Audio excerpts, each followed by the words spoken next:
ನೀಡಿರು ದೊರಕನಿದೇದಿ ನೀದಯತೋ ಸುರರಿತು ಮರ್ದಿನಿ ಕನ್ಯಕಾದನನಿ ದೊರಕನಿದೇದಿ ನೀದಯತೋ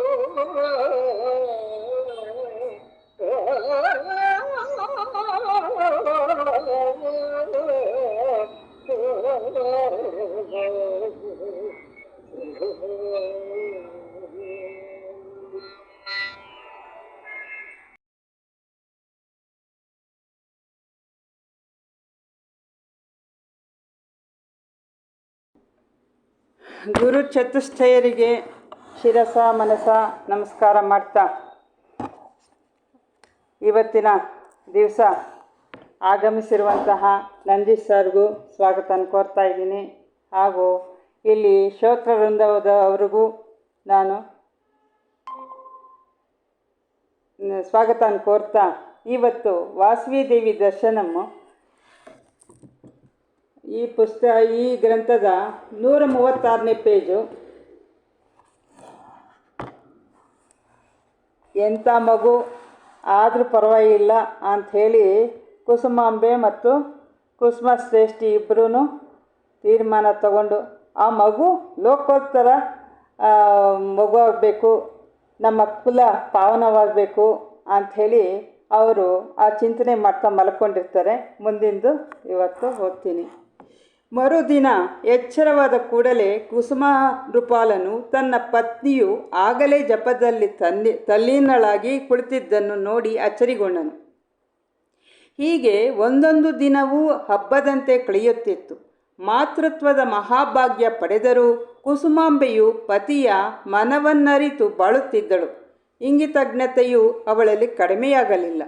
ಮಣಿಕುಂಡಲ ದಂಪತಿಗಳು ಈ ಮೊದಲು ಒಮ್ಮೊಮ್ಮೆ ಸ್ವಸ್ಥಾನಕ್ಕೆ ಹೋಗಿ ಕೆಲಕಾಲವಿದ್ದು ಬರುತ್ತಿದ್ದರು. ಈ ಬಾರಿ ಮಗಳ ಜೊತೆಯಲ್ಲೇ ಇದ್ದು ಪುತ್ರೋತ್ಸವ ಕಾರ್ಯವನ್ನೆಲ್ಲ ಮುಗಿಸಿಕೊಂಡು ಹೋಗೋಣವೆಂದು ಪೆನುಗೊಂಡೆಯಲ್ಲಿಯೇ ಉಳಿದರು. ಎಂದಿನಂತೆಯೇ ಪೆನುಗೊಂಡೆಯಲ್ಲಿ ಕುಸುಮಶ್ರೇಷ್ಠಿಯ ಆಡಳಿತದಲ್ಲಿ ಧರ್ಮವೇ ಆಧಾರಶಿಲೆಯಾಗಿತ್ತು. ಪ್ರಜೆಗಳು ಸಂತೃಪ್ತ ಜೀವನವನ್ನು ನಡೆಸುತ್ತಿದ್ದರು. ರಾಜಗುರುಗಳಾದ ಭಾಸ್ಕರಾಚಾರ್ಯರು ಒಂದು ದಿನ ರಾಜಸಭೆಯು ಮುಗಿದ ಬಳಿಕ ಕುಸುಮಶ್ರೇಷ್ಠಿಯೊಡನೆ ಅರಮನೆಗೆ ಆಗಮಿಸಿದರು. ಅನಿರೀಕ್ಷಿತ ಆಗಮನದಿಂದ ರಾಣಿಗೆ ಅತ್ಯಾನಂದವಾಯಿತು. ಎಲ್ಲರೂ ಗುರುಗಳಿಗೆ ಅರ್ಘ್ಯಪಾದ್ಯಗಳನ್ನಿತ್ತು ಆಸನ ನೀಡಿದರು. ಕುಸುಮಾಂಬೆಯು ತನ್ನ ಸ್ವಹಸ್ತದಿಂದಲೇ ತಯಾರಿಸಿದ ಪಾಯಸವನ್ನು ನೀಡಿ ಹಣ್ಣು ಹಂಪಲಗಳನ್ನು ತಂದಿರಿಸಿದಳು. ಶಾಂತ ಚಿತ್ತರಾಗಿ ಎಲ್ಲವನ್ನೂ ನಿಧಾನವಾಗಿ ಸ್ವೀಕರಿಸುತ್ತಾ ಗುರುಗಳು ಕುಸುಮಾಂಬೆಯ ಕ್ಷೇಮ ಸಮಾಚಾರಗಳನ್ನು ವಿಚಾರಿಸುತ್ತಾ ತಾವೇ ಕೇಳಿದರು. ಮಗಳೇ, ನಿನ್ನ ಸಂತಾನವು ಅತೀವ ಪ್ರಕಾಶಯುತವಾಗಿದೆ. ಈಗಾಗಲೇ ನಿಮಗೆ ಈ ದೀಪ್ತಿಯ ದರ್ಶನವಾಗಿರಬೇಕಲ್ಲವೇ? ಕುಸುಮಾಂಬೆ ಅವಾಕ್ಕಾದಳು. ಅಷ್ಟು ಹೊತ್ತಿಗೆ ಕುಸುಮಶ್ರೇಷ್ಠಿಯು ಗುರುಗಳ ಬಳಿ ಸಾರಿದನು. ಗುರುದೇವ, ನಾವು ಪ್ರತ್ಯಕ್ಷವಾಗಿ ಕಾಣಬೇಕು. ನೀವು ಇರುವಲ್ಲಿಂದಲೇ ನೋಡಿರಿರಿ. ಅಂದರೆ ನೀವು ಇದ್ದ ಕಡೆನೇ ನೋಡಿಬಿಟ್ಟಿದ್ದೀರಾ ಅಂತ ಹೇಳ್ತಾ ಇದ್ದಾರೆ. ಇದನ್ನೇ ತಾನೇ ದಿವ್ಯ ದೃಷ್ಟಿ ಎನ್ನುವುದು. ಹೌದು ಗುರುದೇವ.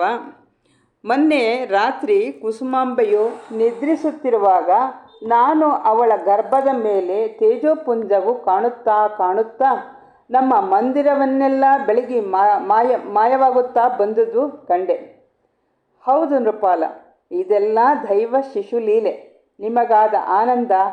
ನಿಮಗ ಆನಂದ ತರಲು ತನ್ನ ಅಲೌಕಿಕತೆಯನ್ನು ಪ್ರಚುರಪಡಿಸುವುದು ದೈವಶಕ್ತಿಯ ಲೀಲೆ ಎಂದು ನುಡಿದರು. ಕುಸುಮಾಂಬೆ ಗುರುಗಳ ಸಾಮೀಪ್ಯದಲ್ಲಿ ಆಸೀನಳಾದಳು. ಗುರುವರ್ಯ, ನಿಮ್ಮ ಮಾರ್ಗದರ್ಶನದಲ್ಲಿ ಪಂಚಮಾಸಗಳು ಕಳೆಯುತ್ತಾ ಬಂದವು. ದೈವಕೃಪೆಯಿಂದ ನಾನು ಸ್ವಸ್ಥಳಾಗಿರುವೆ. ಈ ಹಿಂದೆ ಒಮ್ಮೆ ತಾವು ಪುತ್ರಪ್ರಾಪ್ತಿ ಯೋಗದಲ್ಲಿ ಸತಿಪತಿಯರ ತಪಸ್ಸಿನಲ್ಲಿ ಜನನಿಯ ಪಾತ್ರವು ಮತ್ತು ಹಿರಿದೆಂದು ನುಡಿದಿದ್ದೀರಿ. ಈ ದಿನ ಆ ವಿಷಯವನ್ನು ವಿಶದವಾಗಿ ವಿವರಿಸಿರಿ ಎಂದು ಪ್ರಾರ್ಥಿಸಿದಳು. ಭಾಸ್ಕರಾಚಾರ್ಯರು ತಿಳಿಸಲು ಬಂದ ವಿಷಯವನ್ನೇ ರಾಣಿಯು ತಿಳಿಯಲಾಶಿಸಿದಳು. ಗುರುಗಳು ಪ್ರಶಾಂತವಾಗಿ ವಿವರಿಸತೊಡಗಿದರು. ಭಾಸ್ಕರಾಚಾರ್ಯರು ಎಲ್ಲೇ ಆಸೀನರಾಗಲಿ ಮಣಿಕುಂಡಲ ದಂಪತಿಗಳು ಜ್ಞಾನವನ್ನು ಪಡೆಯಲು ತಾವು ಸಿದ್ಧರಾಗುತ್ತಿದ್ದರು. ರಾಜದಂಪತಿಗಳೇ, ಸತ್ಸಂಸ್ಕಾರ ಪೂರ್ಣ ಸಂತಾನವನ್ನು ರೂಪಿಸುವ ಮಹಾನ್ ಕರ್ತವ್ಯದಲ್ಲಿ ಸತಿಪತಿಗಳಿಬ್ಬರೂ ತೇಜೋ ಜೀವನ ನಡೆಸುತ್ತಾ ಶಿಲ್ಪಿಗಳಾಗಬೇಕು. ಇದೊಂದು ಸೃಷ್ಟಿಯಜ್ಞವಾಗಿದೆ. ಇಂದ್ರಿಯ ನಿಗ್ರಹ ಸಂಪನ್ನರಾದ ರಾಜದಂಪತಿಗಳಿಗೆ ಆದರ್ಶ ಸಂತಾನ ಪ್ರಾಪ್ತಿಯಾಗುತ್ತದೆ. ಇಲ್ಲಿ ತಂದೆ ತಾಯಿಗಳಲ್ಲಿ ತಾಯಿಯ ಕರ್ತವ್ಯ ಭಾರ ಗುರುತರವಾದದ್ದು.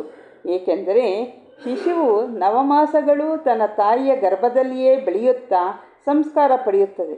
ತಾನು ಗರ್ಭವತಿಯಾದಾಗನಿಂದಲೂ ಶಿಶು ಜನನದವರೆವಿಗೂ ತಾಯಿ ಎಂತೆಂತಹ ಆಹಾರ, ವಿಹಾರ, ಯೋಚನೆ, ಚಿಂತನೆ, ಭಾವನೆ, ಕಲ್ಪನೆ, ಕಾಮನೆ, ಆಚಾರ ಮತ್ತು ಪಂಚವಿಷಯ ಸೇವನೆಗಳಿಂದ ಕೂಡಿರುತ್ತಾಳೋ ಅವೆಲ್ಲದರ ಒಟ್ಟಾರೆ ಪರಿಣಾಮ ಶಿಶುವಿನ ಬಾಹ್ಯಾಂತರ ಬೆಳವಣಿಗೆಯಲ್ಲಿ ಮಹತ್ವದ ಪಾತ್ರವನ್ನು ವಹಿಸುತ್ತದೆ.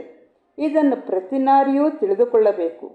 ಆದಷ್ಟು ಗರ್ಭಿಣಿ ಸ್ತ್ರೀ ಚಟುವಟಿಕೆಯಿಂದಿದ್ದರೆ ಕ್ಷೇಮಕರ ಎಂದು ವಿವರಿಸ ಹೊರಟರು.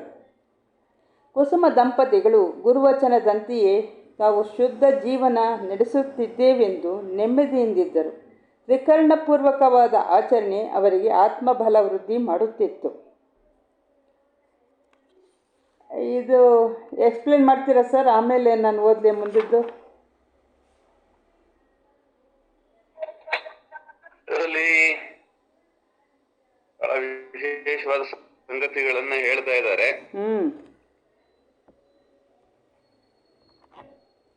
ಗರ್ಭ ಧರಿಸುವುದು ಅಂತ ಅಂದ್ರೆ ಒಂದು ಜೀವವನ್ನ ತನ್ನೊಳಗಡೆಗೆ ಸ್ವೀಕರಿಸಿ ಅದನ್ನ ಪೋಷಿಸ್ತಕ್ಕಂಥದ್ದು. ಹಾಗಾಗಿ ತಾಯಿತನ ಅನ್ನುವಂಥದ್ದು ಒಂದು ವಿಶೇಷ ಅವಸ್ಥೆ. ಅದು ಪ್ರಕೃತಿಯ ಒಂದು ಕೊಡುಗೆ. ಅಲ್ಲಿ ಮನಸ್ಸಿನ ಹಾಗೂ ದೇಹದ ಪ್ರಾಣದ ವಿಶೇಷ ವಿದ್ಯಮಾನಗಳು ಸಂಭವಿಸ್ತಕ್ಕಂಥ ಸಾಧ್ಯತೆ ಇರ್ತದೆ. ಅಲ್ಲಿ ಎಷ್ಟು ಸಂಸ್ಕಾರ ನಮ್ಮ ಒಳಗಡೆಗೆ ಇರ್ತದೋ ಅಷ್ಟು ನಮಗೆ ಗರ್ಭಸ್ಥ ಶಿಶುವಿನ ಒಂದು ದೇಹ ಪ್ರಾಣ ಮನಸ್ಸುಗಳನ್ನ ಪ್ರಭಾವಿಸ್ತಕ್ಕಂಥ ಸಾಧ್ಯತೆ ಇರ್ತದೆ. ತಾಯಿಯ ಸಂಸ್ಕಾರಗಳು, ತಾಯಿಯ ಮನಸ್ಸು, ತಾಯಿಯ ಒಂದು ಬುದ್ಧಿ, ತಾಯಿಯ ಪ್ರಾಣಶಕ್ತಿ ಎಷ್ಟು ಪ್ರಮಾಣದಲ್ಲಿ ಹೆಚ್ಚಿರ್ತದೋ ಅಷ್ಟು ಪ್ರಮಾಣದಲ್ಲಿ ಭ್ರೂಣದೊಳಗಡೆಗೆ ಅದು ಪ್ರವೇಶಿಸೋದಕ್ಕೆ ಸಾಧ್ಯತೆ ಇರ್ತದೆ. ಹಾಗಾಗಿ ತಾಯಿ ಎಷ್ಟು ಪಾತ್ರಳಾಗಿರ್ತಾಳೋ ದೇವತಾ ಶಕ್ತಿಗಳಿಗೆ ಅಷ್ಟಷ್ಟು ಮಗು ಕೂಡ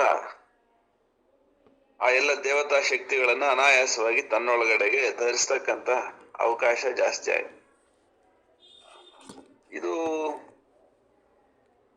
ಜೊತೆಗೇನೆ ಪುರುಷ ವಿಶೇಷ ಅಥವಾ ಬುದ್ಧಿ ಅಥವಾ ವಿಜ್ಞಾನ ಅಂತ ನಾವೇನು ಹೇಳ್ತೀವಿ. ಯಾಕೆ ಜೀವ ಭೂಲೋಕಕ್ಕೆ ಬರ್ಬೇಕು, ಯಾವ ಉದ್ದೇಶಕ್ಕಾಗಿ ಬರ್ಬೇಕು, ಅದರ ಇಚ್ಛೆ ಏನಿದೆ, ಈಶ್ವರ ಇಚ್ಛೆ ಏನಿದೆ ಅನ್ನೋಂಥದ್ದು ಕೂಡ ಅದ್ರ ಜೊತೆಗೇನೆ ಸಂಭವಿಸ್ತಾ ಇರ್ತದೆ. ಅದು ತಾಯಿಗೂ ಕೂಡ ಅಗೋಚರ. ಅದು ನನ್ ಮಗು ಗಂಡು ಹೆಣ್ಣು ಗೊತ್ತಾಗಲ್ಲ, ಅದು ಬೆಳ್ಳಗಿದೆಯೋ ಕಪ್ಪಗಿದೆಯೋ ಗೊತ್ತಾಗಲ್ಲ, ಅದು ಯಾವ ಉದ್ದೇಶಕ್ಕಾಗಿ ಭೂಲೋಕಕ್ಕೆ ಬರ್ತಾ ಇದೆ ಗೊತ್ತಾಗಲ್ಲ. ಇದೆಲ್ಲನೂ ಎಂಥ ಸಾಧಕರಾದ್ರೂ ಕೂಡ, ಎಂಥ ಶುದ್ಧ ಮನಸ್ಸಿನ ಸಾಧ್ವಿಯರಾದ್ರೂ ಕೂಡ ಅದು ಪ್ರಕೃತಿ ಮರೆ ಮಾಡ್ತದೆ ಅದನ್ನು. ಹಾಗಾಗಿ ಕೆಲವು ವಿಷಯಗಳನ್ನಷ್ಟೇ ನಮ್ಮ ಸ್ವಾತಂತ್ರ್ಯದ ವಲಯದೊಳಗಡೆ ಉಳಿದಿದ್ದನ್ನ ಜೀವ ಹಾಗೂ ಶಿವತತ್ವದ ಅನುಸಂಧಾನವನ್ನ ನಮಗೆ ಮರೆ ಮಾಡ್ತದೆ. ಜೀವ ಹಾಗೂ ದೇಹದ ಆದರೆ ಪ್ರಕೃತಿಯ ವ್ಯವಹಾರಗಳನ್ನ ಅದು ನಮಗೆ ಕಾಣಿಸ್ತದೆ. ಹಾಗಾಗಿ ಮೂರ್ತ ಮತ್ತು ಅಮೂರ್ತ ಎರಡೂ ವಲಯಗಳಲ್ಲಿ ತಾಯಿ ಒಂದು ವಿಶೇಷವಾದಂತ ಸನ್ನಿಕರ್ಷಕ್ಕೆ ಪಾತ್ರಗಳಾಗಿ ಗರ್ಭಸ್ಥ ಹೆಣ್ಣು ಮಗಳಿಗೆ ಒಂದು ಅವಸ್ಥೆ ಇರ್ತದೆ 9 ನವಮಾಸದಲ್ಲಿ. ಬೇರೆ ಯಾರಿಗೂ ಸಾಧ್ಯವಿಲ್ಲದೆ ಇರ್ತಕ್ಕಂಥ ಒಂದು ಅನುಭೂತಿಗಳು ಆಕೆಗೆ ಉಂಟಾಗ್ತವೆ. ಅದರಲ್ಲೂ ಗರ್ಭ ಧರಿಸಿರ್ತಕ್ಕಂಥ ಶಿಶುವಿನ ಮಹತ್ತು ಬೃಹತ್ತು ತತ್ವಗಳ ಒಂದು ಅನುಸಂಧಾನ ಸಾಮರ್ಥ್ಯ ಏನಿದೆ, ಅಥವಾ ಯಾವ ಉದ್ದೇಶಕ್ಕಾಗಿ ಭೂಮಿಗೆ ಬರ್ತಾ ಇದೆ ಆ ಕೂಸು ಅನ್ನೋದ್ರ ಮೇಲೆ ಅದಕ್ಕೆ ಸಂಬಂಧಪಟ್ಟ ಶಕ್ತಿಗಳನ್ನ ಸ್ವೀಕರಿಸ್ತಕ್ಕಂಥ ಒಂದು ಸಾಧ್ಯತೆ ಆ ಮಗುವು ಇರೋದ್ರಿಂದ ಅದು ವಿಶೇಷವಾದಂತ ಒಂದು ಸಂಪರ್ಕವನ್ನ ಸಾಧಿಸಿರ್ತದೆ. ತಾಯಿಗೂ ಸಾಧ್ಯವಿಲ್ಲದೆ ಇರುವಂತದ್ದು, ತಾಯಿಗೆ ಅಗೋಚರವಾದಂತ ವಲಯದ ಶಕ್ತಿಗಳನ್ನ ಸ್ವೀಕರಿಸ್ತಾ ಇರ್ತದೆ. ಅದು ತನ್ನೊಳಗಡೆಗೆ ನಡೀತಾ ಇರೋ ವಿದ್ಯಮಾನ ಆದ್ರಿಂದ ತಾಯಿಗೂ ಕೂಡ ಒಂದು ಅನುಭೂತಿ ಉಂಟಾಗುತ್ತೆ. ಸ್ಪಷ್ಟವಾಗಿ ಇದು ಹೀಗೆ ಅಂತ ಹೇಳಕ್ಕೆ ಅದನ್ನ ಗುರುತಿಸ್ಲಿಕ್ಕೆ ಸಾಧ್ಯವಿಲ್ಲದೆ ಹೋದ್ರೂ ಕೂಡ ಒಂದು ವಿಶೇಷ ಅನುಭವ ಒಳಗಡೆಗೆ ಉಂಟಾಗ್ತಿರುತ್ತೆ. ಹಾಗಾಗಿ ಕೃಷ್ಣನ ಹೇಳಿ ಸರ್, ಒಂದು ಎಕ್ಸಾಂಪಲ್. ರಾಮನ ಗರ್ಭ ಧರಿಸಿರ್ತಕ್ಕಂಥ ಕೌಸಲ್ಯೆ ಹಾಗೂ ಕೃಷ್ಣನ ತಾಯಿ ವಸುದೇವನ ಪತ್ನಿ ದೇವಕಿ, ಅವಳು ಗರ್ಭದಲ್ಲಿ ಇರುವಾಗ್ಲೇನೆ ಒಂದು ವಿಶೇಷವಾದಂತಹ ಅನುಭೂತಿಗಳು ಅವಳು ಉಂಟಾಗ್ತಿತ್ತು. ಈ ಕಡೆ ಕೌಸಲ್ಯಗೂ ಕೂಡ ಆಗ್ತಾ ಇತ್ತು. ಅದು ಈಚೆಗೆ ಬಂದ ಮೇಲೆ, ಆ ಮಕ್ಕಳು ಈಚೆಗೆ ಬಂದ ಮೇಲೆ ಅವ್ರದ್ದು ಬಾಲಲೀಲೆಗಳು ಕೂಡ ಸಾಮಾನ್ಯರಂತೆ ಇರ್ತಿರ್ಲಿಲ್ಲ. ಕೆಲವು ಸಾರಿ ಮಕ್ಕಳು ಹೂವಿನಷ್ಟು ಹಗುರ ಆಗೋದು, ಕೆಲವು ಸಾರಿ ಗಿರಿಯಂತೆ ಭಾರ ಆಗೋದು, ಈ ತರದ್ದೆಲ್ಲಾನು ನೋಡಿದಾಗ ಅವ್ರಿಗೆ ಏನೋ ಒಂದು ಗ್ರಹ ಚೇಷ್ಟೆ ಅಂತ ಅನ್ನಿಸ್ದೆ, ಬೇರೆ ಇನ್ನೇನು ಅನ್ನಿಸ್ತಿರ್ಲಿಲ್ಲ. ಯಾವುದೋ ಒಂದು ಬಾಲಗ್ರಹ ಹಿಡಿದು ಬಿಟ್ಟಿದೆ ಅಂತ ಗುರುಗಳು ವಶಿಷ್ಠರಿಗೆ ಗೊತ್ತಿತ್ತು. ಹಾಗೇನೆ ಕೃಷ್ಣನ ಬಾಲ್ಯದ ಒಂದು ಸಂದರ್ಭದಲ್ಲಿ ದೇವಕಿಯ ಸಂಪರ್ಕದಲ್ಲಿ ಇರ್ಲೇ ಇಲ್ಲ ಅವನು ನಂದಗೋಪನ ಇದಕ್ ಬಂದ್ಬಿಡ್ತಾನೆ ಹುಟ್ಟಿದ ತಕ್ಷಣವೇ. ಹಾಗಾಗಿ ಅದು ಇನ್ನೊಂದು ವಿಶೇಷ ಒಂದು ಕತೆ. ಅದು ತಾಯಂದಿರಿಗೆ ವಿಶೇಷವಾದಂತ ಒಂದು ಏನೋ ಒಂದು ಮುಂಗಾಣಿಕೆ ಇರ್ತದೆ, ಮುಂದೆ ಹಿಂಗೆ ಇಂಥದ್ದೇನೋ ಒಂದು ಸಂಭವಿಸಬಹುದು ಈ ಮಗುವಿನ ಬದುಕಿನಲ್ಲಿ ಅಂತ ಊಹೆ ಮಾಡ್ತಕ್ಕಂತ ಒಂದು ಸಾಧ್ಯತೆ ಇರ್ತದೆ. ಹಾಗಾಗಿ ಇದೊಂದು ಧ್ಯಾನಾವಸ್ಥೆ. ಆ ಧ್ಯಾನ ಎಷ್ಟೆಷ್ಟು ಘನೀಭೂತವಾಗುತ್ತೋ ಆಳವಾಗುತ್ತೋ ಅಷ್ಟಷ್ಟು ತಾಯಿಯ ಯೋಗ್ಯತೆ, ತಾಯಿಯ ಅರ್ಹತೆ, ಪಾತ್ರತೆಗಳು ಜಾಸ್ತಿ ಆಗ್ತವೆ. ಆಗ ಆಕೆಯ ಮನಸ್ಸು ಹೆಚ್ಚಿನ ಸಾಮರ್ಥ್ಯಗಳನ್ನ ಪಡ್ಕೊಳ್ಳುತ್ತೆ. ಆ ಸಾಮರ್ಥ್ಯಗಳನ್ನ ಮಗುವಿಗೆ ಅದು ವಾಪಸ್ ಇನ್ನ ರಿಟರ್ನ್ ಮಗುವಿನೊಳಗಡೆಗೆ ಅದನ್ನ ಪೋಷಿಸ್ತಾ ಊಡ್ತಾ ಹೋಗುತ್ತೆ. ಹಾಗಾಗಿನೇ ಮಕ್ಕಳು ವಿಶೇಷವಾಗಿರ್ತಕ್ಕಂಥದ್ದು ಹುಟ್ಟಾಗ್ಲೇನೆ ಬಹಳ ಚುರುಕು, ಬಹಳ ಬುದ್ಧಿ, ಬಹಳ ವಿಶೇಷ ಅಂತ ಅನ್ನಿಸ್ತಕ್ಕಂಥ ಲೀಲೆಗಳನ್ನ ಪ್ರದರ್ಶನ ಮಾಡೋದು. ಇದಕ್ಕೆಲ್ಲ ಕಾರಣ ಆದಂಥದ್ದು ಬರೇ ಊಟ ಮಾಡೋದ್ರಿಂದ ಅಥವಾ ಬರೇ ಮಾತಾಡೋದ್ರಿಂದ ಅಷ್ಟೇ ಅಲ್ಲ, ಮೌನದಲ್ಲಿ, ಅತ್ಯಂತ ಆಳದಲ್ಲಿ, ಧ್ಯಾನದಲ್ಲೂ ಕೂಡ ನಾವು ಗ್ರಹಿಸಬಹುದಾದಂತ ಒಂದು ಜೀವ ದ್ರವ್ಯ ಪೋಷಕ ವಸ್ತುಗಳು ಒಳಗಡೆಗೆ ಹೋಗ್ತಾ ಇರ್ತವೆ ತಾಯಿಯ ಗರ್ಭದಲ್ಲಿ, ಮಾನಸಿಕವಾಗಿ, ಪ್ರಾಣಿಕವಾಗಿ. ಅದು ಈ ಮಗು ಕೂಡ ಬಹಳ ವಿಶೇಷ ಅನ್ನೋ ಕಾರಣಕ್ಕಾಗಿ ತಾಯಿಗೂ ಕೂಡ ವಿಶೇಷವಾದ ಅನುಭೂತಿಗಳು ಉಂಟಾಗುತ್ತೆ. ಎಷ್ಟೆಷ್ಟು ಎಚ್ಚರ ಇರ್ತಾಳೋ, ಎಷ್ಟೆಷ್ಟು ಸೂಕ್ಷ್ಮ ಆಗ್ತಾಳೋ ಅಷ್ಟಷ್ಟು ಆಕೆಗೆ ಅನುಭೂತಿಗಳು ಉಂಟಾಗ್ತವೆ. ಅನುಭವ ಇಂದ್ರಿಯಾನುಭವ ಆದ್ರಿಂದ ಅಲ್ಲಾದ್ರಿಂದ ಅದನ್ನ ವಿವರಿಸ್ಲಿಕ್ಕೆ ಬರಲ್ಲ. ಇಂದ್ರಿಯಾನುಭವಗಳನ್ನ ವಿವರಿಸಬಹುದು, ಆದ್ರೆ ಅತೀಂದ್ರಿಯ ಅನುಭವಗಳನ್ನ ವಿವರಿಸ್ಲಿಕ್ಕೆ ಬರಲ್ಲ, ಅನುಭವಿಸಬಹುದು ಅಷ್ಟೇ. ಹಾಗಾಗಿ ಇಲ್ಲಿ ಅದನ್ನ ಇವರು ಬಹಳ ಚೆನ್ನಾಗಿ ಹೇಳ್ತಾ ಇದ್ದಾರೆ. ಹೇಗೆ ಗುರುಗಳು ಸನ್ನಿಹದಲ್ಲೇ ಅವ್ರಿಗೆ ಇದ್ದಿದ್ರಿಂದ ಒಂದು ಸೃಷ್ಟಿ ವ್ಯಾಪಾರ ಅನ್ನುವಂಥದ್ದು ಅವರ ಒಳಗಡೆಗೆ ಏನ್ ನಡೀತಾ ಇತ್ತು ಗರ್ಭದಲ್ಲಿ, ಅದನ್ನ ಅವರ ಆಹಾರ, ಅವರ ವಿಹಾರ, ಯೋಚನೆ, ಚಿಂತನೆ, ಭಾವನೆ, ಕಲ್ಪನೆ ಇತ್ಯಾದಿ ಏನೆಲ್ಲ ಇತ್ತು ಅದರ ಅನುಗುಣವಾಗಿ ಪರಿಣಾಮ ಮಗುವಿನ ಮೇಲೂ ಕೂಡ ಉಂಟಾಗ್ತದೆ ಅನ್ನುವಂತ ಗುರುವಿನ ಒಂದು ತಿಳುವಳಿಕೆ ಏನಿತ್ತು ಅದನ್ನ ಆಕೆಗೆ ಕೊಡಲಾಗಿತ್ತು ಗುರುಗಳು ಸನಿಹದಲ್ಲಿ ಇದ್ದಿದ್ರಿಂದ. ಹಾಗಾಗಿ ಆದಷ್ಟು ಶುದ್ಧವಾಗಿ, ಆದಷ್ಟು ಪ್ರೇಮದಿಂದ, ಆದಷ್ಟು ವಿಶಾಲವಾದ ಮನೋಭಾವನೆಗಳಿಂದ, ಚಿಂತನೆಗಳಿಂದ, ನಿರೀಕ್ಷೆಗಳಿಂದ ತಾಯಿ ಮಗುವಿನ ಆಗಮನದ ನಿರೀಕ್ಷೆ ಒಳಗಡೆಗೆ ಇಲ್ಲಿ ಇದ್ರು ಅನ್ನೋದು ಗೊತ್ತಾಗುತ್ತೆ. ಮುಂದೆ ನೋಡೋಣ, ಇನ್ನು ವಿಸ್ತಾರ ಮಾಡ್ತಾರೆ. ಒಂದು ದಿನ ಇದ್ದಕ್ಕಿದ್ದಂತೆಯೇ ಕುಸುಮಾಂಬೆಯ ಗರ್ಭದಲ್ಲಿ ಒಂದು ಬಗೆಯ ಚಲನಾನುಭವವಾಯಿತು. ಆದರೆ ರಾಣಿಯು ಗಾಬರಿಗೊಳ್ಳಲಿಲ್ಲ. ತನ್ನ ತಾಯಿ ಚಲನದ ಬಗ್ಗೆ ಈ ಮೊದಲೇ ವಿವರಿಸಿದ್ದಳು. ಆಗ ಕುಸುಮಾಂಬೆಯು ತನಗಿನ್ನೂ ಆ ಅನುಭವವಾಗಿಲ್ಲವೆಂದು ಹೇಳಿದ್ದಳು. ಆದುದರಿಂದ ಆ ಅನುಭವವು ಮತ್ತೆ ಆಯಿತು. ರಾಣಿಗೆ ಒಳಗೊಳಗೆ ಆನಂದವಾಯಿತು. ಒಂದೆರಡು ದಿನ ಮತ್ತೆ ಚಲಿಸುವುದೇನೋ ಎಂದು ಎದುರು ನೋಡುವಂತಾಯಿತು. ಕೆಲವು ದಿನಗಳ ನಂತರ ಶಿಶುವಿನ ಚಲನ ಸ್ಪರ್ಶವೂ ಸ್ಪಷ್ಟವಾಗಿ ಆಗತೊಡಗಿತು. ತನ್ನ ಅನುಭವವನ್ನು ಕುಸುಮಶ್ರೇಷ್ಠಿಗೂ ತಿಳಿಸಿ ಆನಂದಿಸಿದಳು. ತನ್ನೊಡನೆ ಈ ವಿಷಯವನ್ನು ತಿಳಿಸಲು ಕುಸುಮಾಂಬೆಯು ಎಷ್ಟೊಂದು ಹಾತೊರೆಯುತ್ತಿದ್ದಳೆಂದು ತಿಳಿದು ಕುಸುಮಶ್ರೇಷ್ಠಿ ಪ್ರಕೃತಿ ಮಾತೆಗೆ ನಮಿಸಿದನು. ಹೇ ಪ್ರಕೃತಿ ಮಾತೆಯೇ, ನಿನ್ನ ಲೀಲಾವಿಲಾಸವೇನೋ ಮೋದಕರ, ಎಷ್ಟು ಸೋಜಿಗಮಯ! ನೀನು ಈ ಸೃಷ್ಟಿಯ ಚರಾಚರಕ್ಕೆ ಮಾತೆಯಾಗಿರುವುದರಿಂದ ಮಾತೆಯಾಗಲಿರುವ ಪ್ರತಿ ಸ್ತ್ರೀಗೆ ಇಂತಹ ಅನುಭವಗಳನ್ನು ನೀಡಿರುವೆಯಾ ಎಂದು ತನ್ನೊಳಗೆ ತಾನೇ ಮಾತೃತ್ವ ಪದವಿಗೆ ವಂದಿಸಿದನು. ಈ ಕರುಳಿನ ಸ್ಪರ್ಶದಿಂದಲೇ ಅಲ್ಲವೇ ಮಾತೆಗೆ ದೈವತ್ವ ಗುಣವುಂಟಾಗಿದೆ.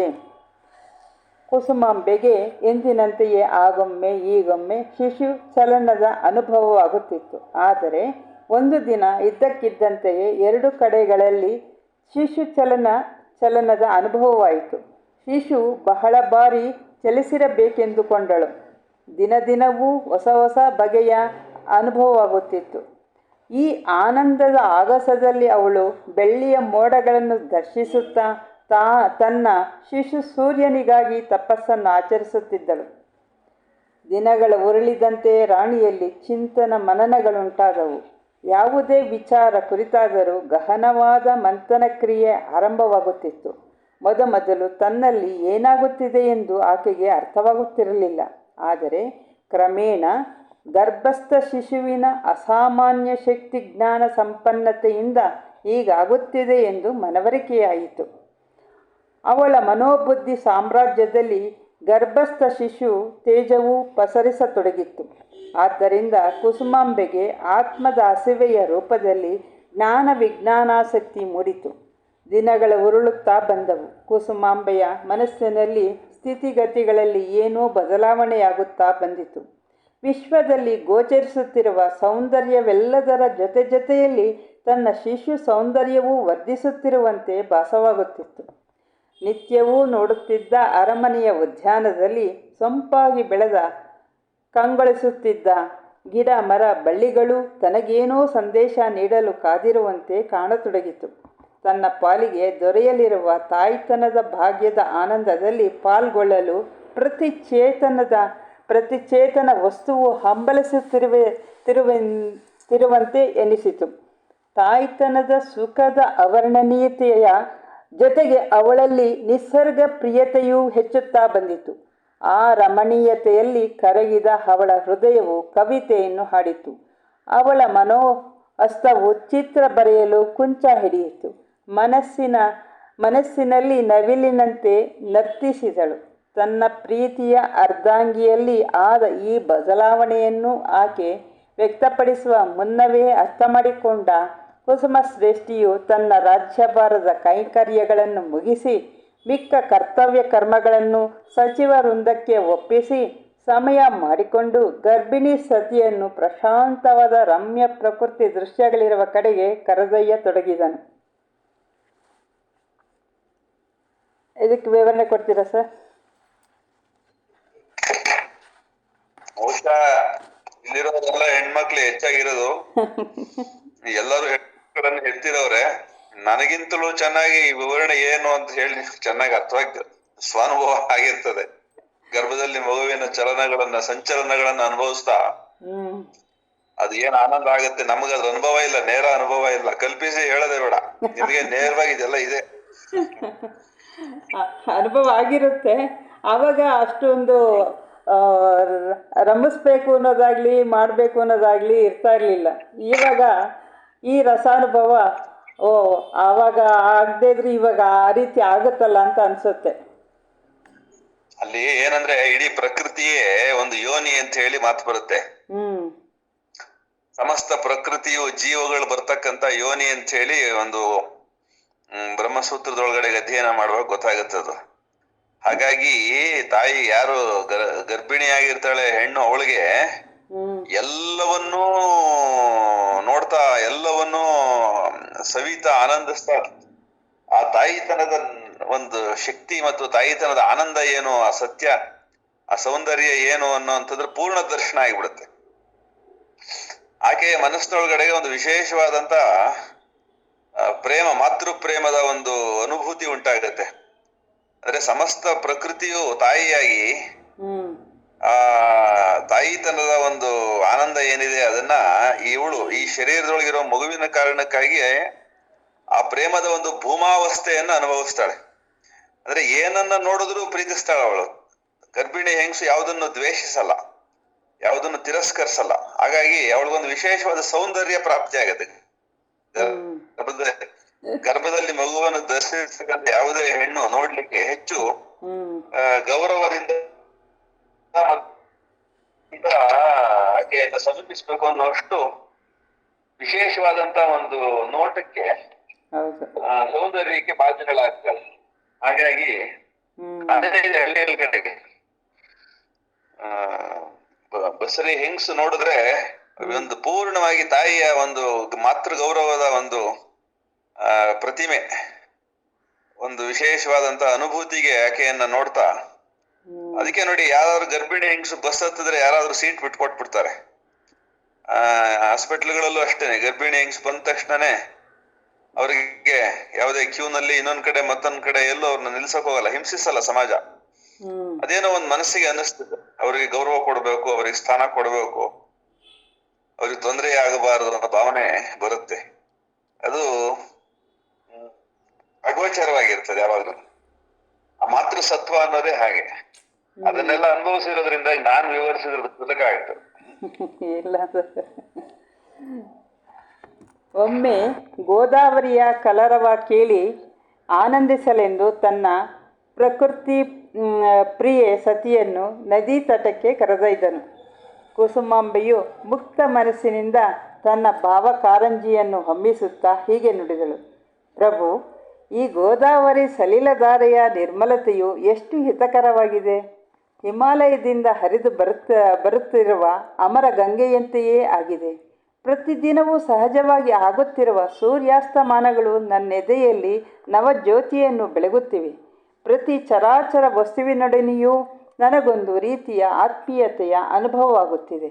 ರಾತ್ರಿಯಲ್ಲಿ ಕಂಡ ಆಗಸದ ಕೃಷ್ಣವರ್ಣದ ವಸ್ತ್ರದ ಮೇಲೆ ಅಂಟಿಸಿದ ವಜ್ರದ ಹರಳುಗಳಂತೆ ಕಾಣುತ್ತಿರುವ ತಾರೆಗಳು ತಮ್ಮ ಹೊಳಪು ಇಳೆಯಲ್ಲಿ ಯಾವ ವಸ್ತುವಿಗಿದೆ ಎಂದು ಕೇಳುವಂತೆನಿಸುತ್ತಿದೆ.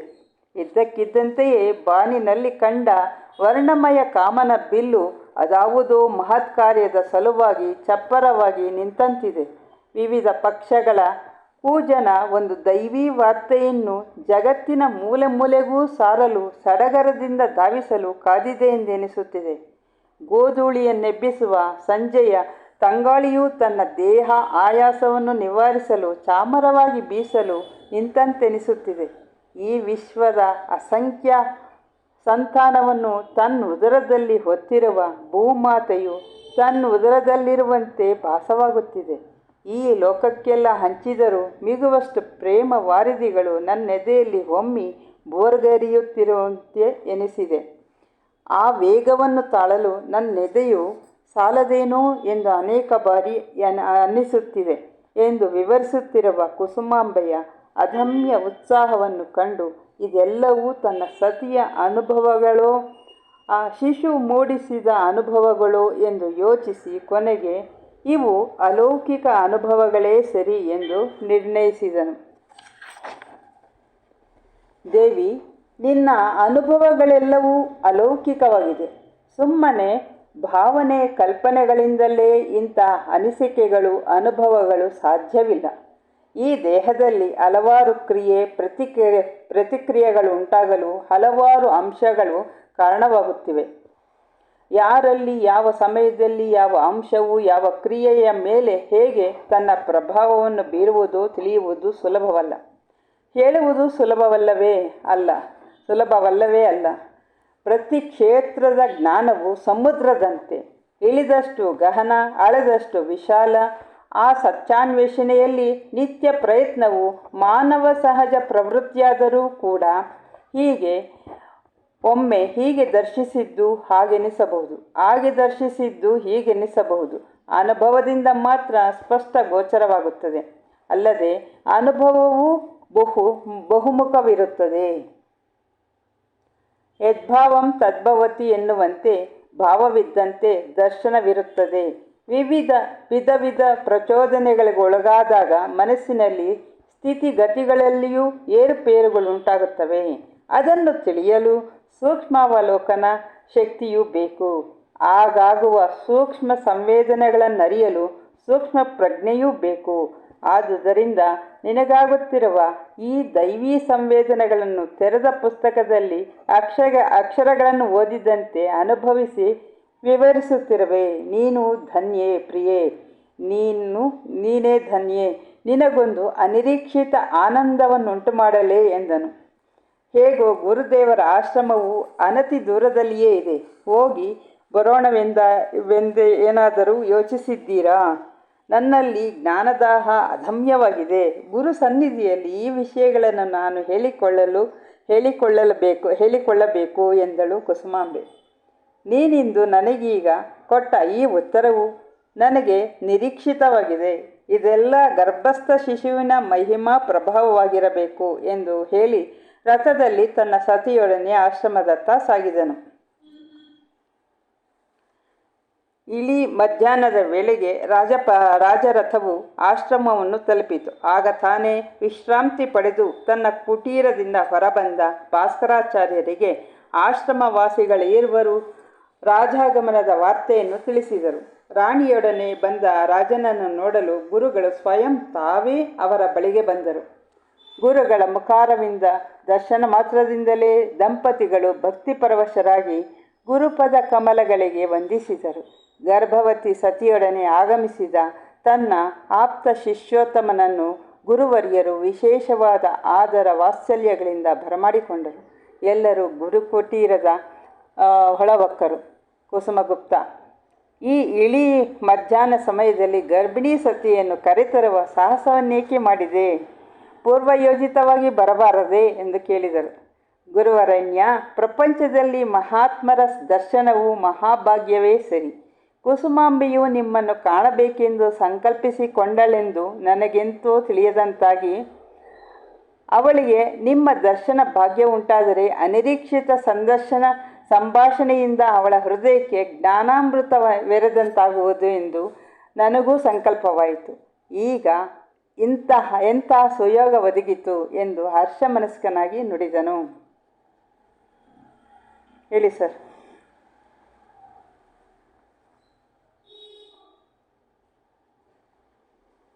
ಆಗಲೇ ಹೇಳ್ದಂಗೆ ನೋಡಿ, ಅದು ವಿಶ್ವಾತ್ಮಕವಾದ ಭೂಮದ ಒಂದು ಪರಿಕಲ್ಪನೆಯನ್ನ ಇಲ್ಲೂ ಕೊಟ್ಟಿದ್ದಾರೆ. ಸಮಸ್ತ ಪ್ರಕೃತಿಯೇ ತಾನಾದಂತೆ ಪ್ರಕೃತಿಯ ಎಲ್ಲ ಜೀವಗಳು ತನ್ನ ಸಂತಾನದಂತೆ ಆಕೆಗೆ ಭಾಸವಾಗತ್ತೆ ಅಂತ ಇಲ್ಲಿ ಹೇಳಿದ್ದಾರೆ ನೋಡ್ರಿ. ಹೌದು. ವಿಶ್ವದ ಅಸಂಖ್ಯ ಸಂತಾನವನ್ನು ತನ್ನ ಉದರದಲ್ಲಿ ಹೊತ್ತಿರುವ ಭೂಮಾತೆಯು ನನ್ನ ಉದರದಲ್ಲಿರುವಂತೆ ಭಾಸವಾಗುತ್ತದೆ. ಸಕಲ ಬ್ರಹ್ಮಾಂಡವನ್ನು ತನ್ನ ಗರ್ಭದಲ್ಲಿ ಆ ವಿಶ್ವಮಾತೆ ಧರಿಸಿದ್ದಾಳೆ. ಅಷ್ಟೇ ಅಲ್ಲ, ಅದನ್ನ ತಾಯಿಯ ಗರ್ಭದಲ್ಲಿ ಮಗು ಹೇಗೆ ಪೋಷಿತವೋ ತಾಯಿಯಿಂದ ಹಾಗೆ ಸಮಸ್ತ ಬ್ರಹ್ಮಾಂಡದ ಎಲ್ಲ ಜೀವರುಗಳು ಕೂಡ ಆ ವಿಶ್ವಮಾತೆಯ ಗರ್ಭದೊಳಗಡೆಗೆ ಪೋಷಿತವಾಗಿದ್ದಾರೆ ಅನ್ನೋದು ಈಕೆಗೆ ಅನುಭವ ಆಗುತ್ತೆ. ಸಂಸ್ಕಾರವಿದ್ರೆ ಎಲ್ಲ ಬಸುರಿ ಹೆಂಗಸರಿ ಇದಾಗತ್ತೆ ಅಂತಿಲ್ಲ. ಆ ಅರ್ಹತೆ ಮನಸ್ಸಿಗಿದ್ರೆ, ಆ ಅರ್ಹತೆ ಬದುಕಿನೊಳಗಡೆಗೆ ಸಾಧನೆಯ ಮೂಲಕ ಅಧಿಕಾರ ಪ್ರಾಪ್ತವಾಗಿರುವ ಹೆಣ್ಣಿಗೆ ಇದು ಅರ್ಥ ಆಗತ್ತಿದೆ. ಹಾಗಾಗಿ ಒಂದು ಮಗುವನ್ನ ಯಾವ್ದಾದ್ರೂ ಒಬ್ಬ ಹೆಣ್ಮಗಳು ಹೆತ್ಲು ಅಂದ್ರೆ ಅವಳ ಅಧಿಕಾರ ಜಾಸ್ತಿ ಆಗುತ್ತೆ. ಮನೆ ಒಳಗಡೆಗೆ ಎಲ್ಲ ತರದಲ್ಲಿ ಅನುಭೂತಿ ಜಾಸ್ತಿ ಆಗುತ್ತೆ, ಸಾಮರ್ಥ್ಯ ಜಾಸ್ತಿ ಆಗುತ್ತೆ, ತಿಳುವಳಿಕೆ ಜಾಸ್ತಿ ಆಗುತ್ತೆ. ಅದಕ್ಕನುಗುಣವಾಗಿ ಅಧಿಕಾರವೂ ಕೂಡ ಆಕೆಗೆ ಜಾಸ್ತಿ ಆಗುತ್ತೆ. ಯಾಕೆ ಅಂದ್ರೆ ಅನುಭವ, ಜ್ಞಾನ ಆಕೆಗೆ ಆ ಒಂದು ಗೌರವಕ್ಕೆ ಮತ್ತು ಆ ತರದ ಒಂದು ಅಧಿಕಾರಕ್ಕೆ ಕಾರಣ ಆಗುತ್ತೆ. ಇನ್ನದ್ರ ಜೊತೆಗೆ ವಿದ್ಯಾವಂತರಾದ್ರಂತೂ ಇನ್ನಷ್ಟು ಮತ್ತಷ್ಟು ಅವ್ರಿಗೆ ಗೌರವ ಪ್ರಾಪ್ತಿ ಆಗುತ್ತೆ ಸಹಜವಾಗಿ ಅನ್ನೋದು ನಮ್ಗಿಲ್ಲಿ ಗೊತ್ತಾಗುತ್ತೆ. ಅದರಲ್ಲೂ ಈ ದಂಪತಿಗಳು ವಿಶೇಷವಾಗಿ ಸಾಧಕ ಹಿನ್ನೆಲೆಯಲ್ಲಿ ಎಂದು ಬಂದಿರೋದ್ರಿಂದಾಗಿ ಅಲೌಕಿಕವಾದ ಅನುಭವಗಳಿಗೂ ಕೂಡ ಅವರಿಗೆ ಸಾಧ್ಯತೆ ಇತ್ತು ಮತ್ತು ಅವರ ಅಂಥದ್ದೊಂದು ಅಧಿಕಾರ ಇತ್ತು ಅನ್ನೋದನ್ನ ಇಲ್ಲಿ ಚಿತ್ರಿಸ್ತಾರೆ.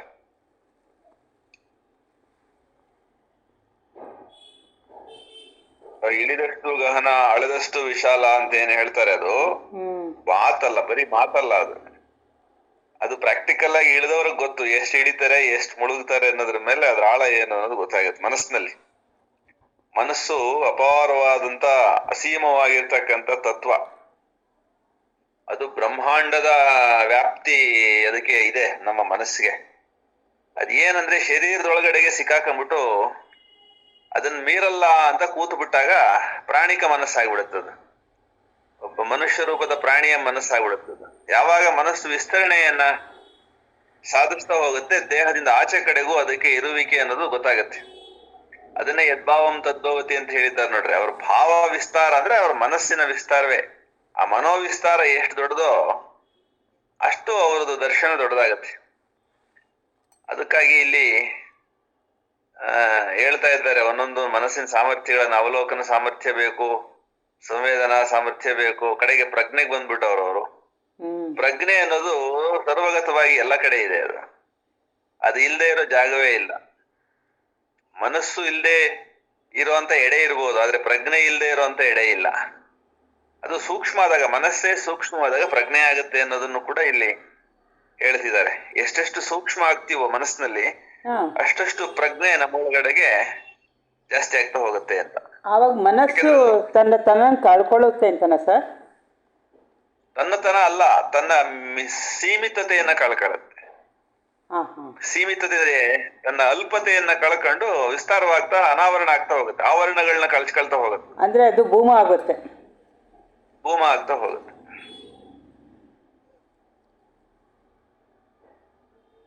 ಆ ಅನುಭವ ಉಂಟಾಗುತ್ತೆ. ನಾನೇ ಆತ್ಮ, ನಾನೇ ದೇವರು ಅನ್ನೋದು ಅನುಭವಕ್ಕೆ ಬರೋದು ಆವಾಗ.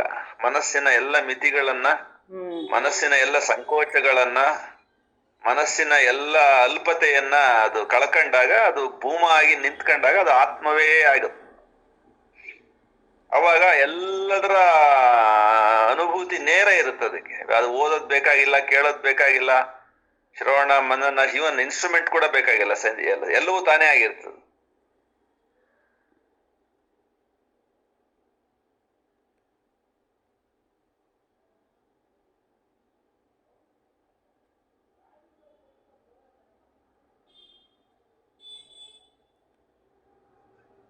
ಈ ಅನುಭೂತಿನೂ ಚೆನ್ನಾಗಿರುತ್ತೆ.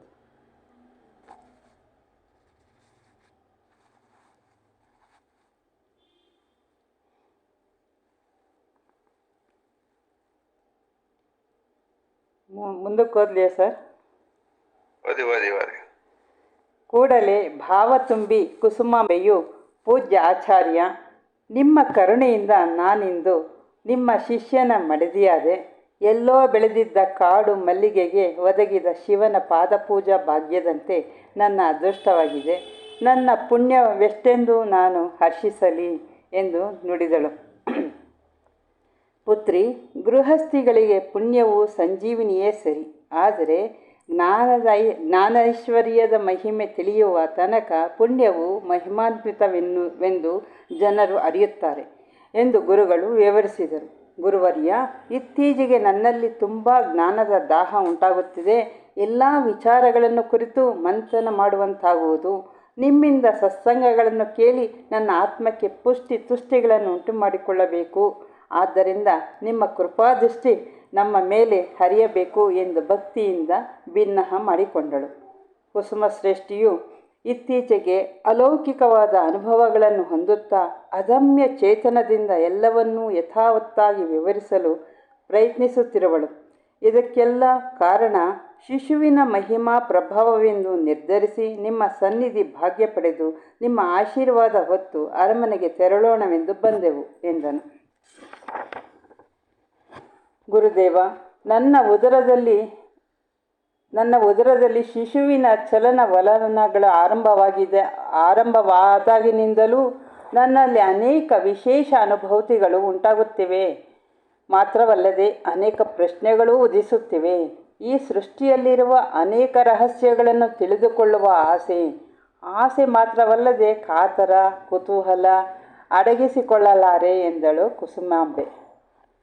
ಗುರುವರೆಣ್ಯ, ಕುಸುಮಾಂಬೆಗೆ ಈಗ ಸಾಮಾನ್ಯ ಶೈಲಿಯ ಉತ್ತರ ಸಾಲದು. ಒಂದೆರಡು ವಾಕ್ಯಗಳು ನೀಡಿದ ಉತ್ತರದಿಂದ ತೃಪ್ತಳಾಗದೆ ವಿವರಣೆಯಿಂದ ಕೂಡಿದ ಸತ್ಸಂಗ ರೂಪದ ಜ್ಞಾನದ ಆಹಾರ ಬೇಕೆನ್ನುತ್ತಿದ್ದಾಳೆ. ಆದ್ದರಿಂದ ನೀವು ಈ ರಾಣಿಗಾಗಿ ಒಂದು ಜ್ಞಾನ ಸಪ್ತಾಹವನ್ನು ನಡೆಸಿಕೊಡಲು ಸಾಧ್ಯವೇ ಎಂದು ರಾಜನು ಪ್ರಾರ್ಥಿಸಿದನು.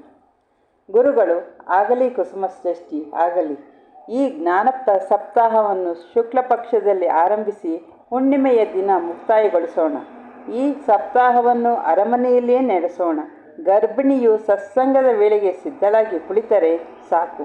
ಮಿಕ್ಕ ವೇಳೆಗಳಲ್ಲಿ ಮೈಮನಗಳಿಗೆ ಹಿತವಾಗುವಂತೆ ಆಹಾರ, ಪಾನ, ವಿಶ್ರಾಂತಿಗಳನ್ನು ಹೊಂದಲಿ. ಸ್ವಂತ ಗೃಹದಲ್ಲಿ ನಡೆದರೆ ಸಹಜವಾಗಿ ಜೀವಿಸಿದ ಅನುಭವವಾಗುತ್ತದೆ ಎಂದು ಮಾರ್ಗದರ್ಶನವಿತ್ತರು. ಕುಸುಮಾಂಬೆಯ ಸಂತೋಷಕ್ಕೆ ಪಾರವೇ ಇಲ್ಲವಾಯಿತು. ಕುಸುಮಾಂಬೆಯು, ಗುರುವರ್ಯ, ತಮ್ಮಿಂದ ಮಂತ್ರದೀಕ್ಷೆ ಪಡೆದು ಜಪಯೋಗ ಸಾಧಿಸಲು ನನಗೆ ತುಂಬ ಹಂಬಲ ಮೂಡಿದೆ. ನನ್ನ ಮೇಲೆ ಯಾವಾಗ ಕೃಪೆ ಮಾಡುವಿರಿ ಎಂದು ಕೇಳಿದಳು. ಆಗಲಿ ಕುಸುಮಾಂಬ, ನಿನ್ನ ಹೃದಯಗಳಲ್ಲಿ ಪುತ್ರೋತ್ಸವದ ಆನಂದ ಮಾತ್ರವಲ್ಲದೆ ಸುಜ್ಞಾನಿ ಉತ್ತರಾಧಿಕಾರಿಯು ಈ ರಾಜ್ಯಕ್ಕೆ ಬರಲೆಂದು ದೇವರಲ್ಲಿಯೂ ಮೊರೆ ಹಿಡುತ್ತಿರು. ಆಗಲಿ. ಸಪ್ತಾಹ ನಂತರ ದೀಕ್ಷೆ ಕೊಡುವೆ. ಗರ್ಭವತಿಗೆ ಮಂತ್ರದೀಕ್ಷೆ ಹೆಚ್ಚು ಫಲದಾಯಕವೆಂದು ನಾನು ಅನುಭವದಿಂದಲೂ ಬಲ್ಲೆ. ನೀನೀಗ ಜಿಜ್ಞಾಸೆಯಿಂದ ಕೂಡಿರುವುದರಿಂದ ನಿನ್ನಲ್ಲಿ ಎಷ್ಟೋ ಪ್ರಶ್ನೆಗಳು ಮೂಡಿರುತ್ತದೆ. ಉತ್ತರ ತಿಳಿಯದೆ ನೀನು ಚಿಂತನ ಮಂಥನಗಳಿಂದ ತಿಳಿಯಲು ಪ್ರಯತ್ನಿಸುವೆ. ಆಗಲಿ. ಸತ್ಸಂಗದಲ್ಲಿ ಕೆಲವು ವಿಚಾರಗಳನ್ನು ಶ್ರವಣ ಮಾಡಿದ ಬಳಿಕ ನೀನು ದೀಕ್ಷಿತಳಾಗೆಂದು ಹರಿಸಿದರು. ತಮ್ಮಿಚ್ಛೆಯಂತೆಯೇ ಆಗಲಿ ಗುರುದೇವ ಎಂದು ದಂಪತಿಗಳು ಗುರುವರ್ಯರಿಗೆ ಭಕ್ತಿಪೂರ್ವಕವಾಗಿ ನಮನಗಳನ್ನು ಸಲ್ಲಿಸಿ ಬಯಲಿಗೆ ಬಂದರು. ಗೂದೂಳಿ ಸಮಯವಾಗ ತೊಡಗಿತ್ತು. ಹೊಸದಾಗಿ ಹುಟ್ಟಿದ್ದ ಕರುಗಳೇನಾದರೂ ಕಾಣಬಹುದೆಂದು ಕುಸುಮಾಂಬೆಯು ಗೋಶಾಲೆಯತ್ತ ನಡೆದಳು. ತನ್ನ ಸತಿಯ ಅಭಿಲಾಷೆಯನ್ನರಿತ ರಾಜನು ಅವಳನ್ನೇ ಅನುಸರಿಸಿದನು. ಗೋಶಾಲೆಯಲ್ಲಿ ಕೆಲ ಕ್ಷಣಗಳ ಹಿಂದೆ ಜನ್ಮ ತಾಳಿ ನಿಂತುಕೊಂಡಿದ್ದ ಶ್ವೇತವರ್ಣದ ಕರುವನ್ನು ನೋಡಿ ಕುಸುಮಾಂಬೆಯು ಸ್ಪರ್ಶಿಸಲು ಆಶಿಸಿದಳು. ಆಶ್ರಮವಾಸಿಯೊಬ್ಬರು ಆ ಕರುವನ್ನು ರಾಣಿಯ ಕೈಗಿತ್ತನು. ರಾಣಿಯು ಅತ್ಯಾಶ್ಚರ್ಯದಿಂದ ಉದ್ಗಾರ ಮಾಡುತ್ತಾ, ಈ ಮುದ್ದು ಕರುವಿಗೆ ಇಷ್ಟು ಬೇಗ ನಿಲ್ಲಲು ಜಿಗಿಯಲು ಕಲಿಸಿದವರು ಯಾರು? ದೈವಲೀಲೆಯು ಅದೆಷ್ಟು ಅದ್ಭುತ ಎನ್ನುತ್ತಾ ಆ ಕರುವನ್ನು ವಾತ್ಸಲ್ಯದಿಂದ ನೇವರಿಸಿ ಮುದ್ದಾಡಿ ಅಪ್ಪಿಕೊಂಡಳು, ತಣಿದಳು. ತಾಯಿ ಜಿಂಕೆಯ ಬಳಿಯಿದ್ದ ಮರಿ ಜಿಂಕೆಯನ್ನು ಬೇಕೆಂದಳು. ಕುಸುಮ ಶ್ರೇಷ್ಠಿಯು ಅದನ್ನು ಎತ್ತಿಕೊಂಡು ತನ್ನ ಮಡದಿಯ ಕೈಗಿತ್ತನು. ಮುಟ್ಟಿದರೆ ಸವಿಯುತ್ತಿರುವ ಈ ಜಿಂಕೆಯ ನುಡುಪಾದ ದೇಹವನ್ನು ಮತ್ತೆ ಮತ್ತೆ ತಡವರಿಸುತ್ತಾ ತನ್ನೆದೆಗೆ ಅವಚಿಕೊಂಡು ತೋರಿದ ಮಮತೆ, ಪಟ್ಟ ಆನಂದ ವರ್ಣಿಸಲು ಅಸಾಧ್ಯ. ಸ್ವಲ್ಪ ಹೊತ್ತು ಕಣ್ಣು ಮುಚ್ಚಿಕೊಂಡೇ ಆನಂದಿಸಿ ಆ ಮರಿ ಜಿಂಕೆಯನ್ನು ತಾಯಿ ಜಿಂಕೆಯ ಬಳಿಯೇ ಮಲಗಿಸಿದಳು. ಈ ಜಿಂಕೆಯ ಮರಿಯನ್ನೇ ಇಷ್ಟು ಎತ್ತಿ ಮುದ್ದಾಡುವ ನೀನು ನಾಳೆ ಇನ್ನು ನಿನ್ನ ಉದರದಿಂದಲೇ ಹುಟ್ಟಿ ಬರುವ ಶಿಶುವನ್ನು ಬೇರೆಯವರ ಕೈಗೆ ಕೊಡುವೆಯೋ ಇಲ್ಲವೋ ಎಂದು ಹಾಸ್ಯ ನುಡಿಯಾಡಿದನು ರಾಜ. ಮಾತೃ ಹೃದಯವೆಂದರೆ ಅದು ಬರೀ ಶಬ್ದಜಾಲವಲ್ಲ ಪ್ರಭು, ಅದು ತನ್ನ ಕೂಸಿನ ಜತೆಯಲ್ಲಿ ಬೆಳೆಸಿಕೊಳ್ಳುವ ಅದ್ವೈತ ಅನುಬಂಧ ಎಂದಳು ಕುಸುಮಾಂಬೆ. ಕುಸುಮಶ್ರೇಷ್ಠಿ ಆಶ್ರಮದ ಸುತ್ತಲೂ ಗಮನಿಸಿದನು. ತಾನು ಆಡಳಿತ ನಿರ್ವಹಿಸಲು ಆರಂಭಿಸಿದ ಮೇಲೆ ಆಶ್ರಮ ಮೊದಲಿಗಿಂತಲೂ ಉತ್ತಮ ಸ್ಥಿತಿಯಲ್ಲಿ ಕಾಣುತ್ತಿತ್ತು. ಹೆಚ್ಚಿನ ಸಾಧಕರಿಗೆ ಇನ್ನೂ ಸೌಲಭ್ಯಗಳನ್ನು ಕಲ್ಪಿಸಲಾಗಿತ್ತು. ಸಮಯ ಮೀರುತ್ತಾ ಬಂದಿತು. ರಾಜ ದಂಪತಿಗಳು ಹೊರಡಲು ಸಿದ್ಧರಾದರು. ಆಶ್ರಮದ ವಟುಗಳು ಆಶ್ರಮದ ವಿವಿಧ ಫಲಗಳ ಬುಟ್ಟಿಯೊಂದನ್ನು ತಂದುಕೊಟ್ಟು, ಮಹಾರಾಣಿ, ಇವು ಬಹಳ ಸ್ವಾದಮಯವಾಗಿದೆ, ಸ್ವೀಕರಿಸಿರಿ ಎಂದು ನುಡಿದರು. ಅಷ್ಟರಲ್ಲಿ ಭಾಸ್ಕರಾಚಾರ್ಯರು ಬಂದರು. ಗುರುದೇವ, ತಮ್ಮ ಸನ್ನಿಧಾನಕ್ಕೆ ಫಲಪುಷ್ಪಗಳನ್ನು ಕಾಣಿಕೆಗಳನ್ನು ನಾವು ಒಪ್ಪಿಸಬೇಕು. ಆದರೆ ತಾವು ಮಹಾನುಭಾವರು, ನಮ್ಮನ್ನೇ ಇಷ್ಟು ಉಪಚರಿಸುತ್ತಿದ್ದೀರಿ ಎಂದು ರಾಣಿ ನಾಚಿಕೆಯಿಂದ ನುಡಿದಳು. ಮಗಳೇ, ಅತಿಥಿ ಸತ್ಕಾರವೆಂಬುದು ಗೃಹಸ್ಥಿಗಳೇ ಎಲ್ಲಿದ್ದರೂ ಕರ್ತವ್ಯವೇ ಅಲ್ಲ. ನಾವು ಗೃಹಸ್ಥಿಗಳೇ ಅಲ್ಲವೇ? ಆದರೆ ಆಶ್ರಮವಾಸಿಗಳಷ್ಟೇ. ನೀಡುವುದು ಪಡೆಯುವುದು ನಾಣ್ಯದ ಎರಡು ಮುಖಗಳಿದ್ದಂತೆ. ಬರೀ ನೀಡುತ್ತಾ ಹೋದರೆ ಧನ್ಯತೆಯುಂಟು, ಆನಂದವಿರದು. ಅಂತೆಯೇ ಪಡೆಯುತ್ತಾ ಹೋದರೆ ಆನಂದ ಉಂಟು, ಧನ್ಯತೆ ಇರದು. ನಮಗೂ ಆನಂದ ಧನ್ಯತೆಗಳೆರಡೂ ಬೇಕಲ್ಲವೇ? ಗುರು ಶಿಷ್ಯರ ನಡುವೆಯೂ ನೀಡಿ ಪಡೆಯುವುದರಲ್ಲಿ ದಿವ್ಯಾನಂದವಿದೆ. ಇದನ್ನು ಸ್ವೀಕರಿಸಿ ಅನುಭವಿಸಿರಿ. ಇದೆಲ್ಲ ನಿಮ್ಮ ಮಹದಾಶ್ರಯದ ವರದಾನವಲ್ಲವೇ ಎಂದು ರಾಜನ ಸ್ಥಾನ ಗೌರವವನ್ನು ಸೂಚಿಸಿ ಹರಿಸಿದರು. ಹೇಳಿ ಸರ್.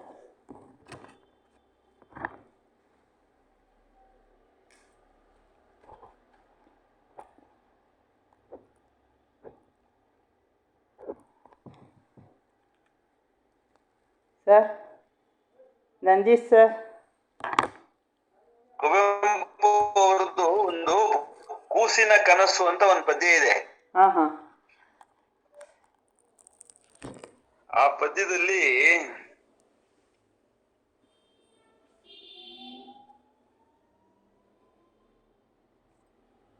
ಒಂದು ಮಗುವ ಕಲ್ಲಿ ಧರಿಸಿದ ತಾಯಿ ಮಗುವನ್ನ ಹೆತ್ತ ಮೇಲೆ ಆ ಮಗುವನ್ನ ನೋಡ್ತಾ ನೋಡ್ತಾ ಆ ಮಗುವಿನ ಮುಖದಲ್ಲಿ ಆಗ್ತಕ್ಕಂತ ಭಾವದ ಬದಲಾವಣೆಗಳನ್ನ ಗಮನಿಸ್ತಾ ಕುವೆಂಪು ಅವರು ಆ ಒಂದು ಪದ್ಯನ ಬಹಳ ಚಂದ ಬರೆದಿದ್ದಾರೆ. ಅದರಲ್ಲಿ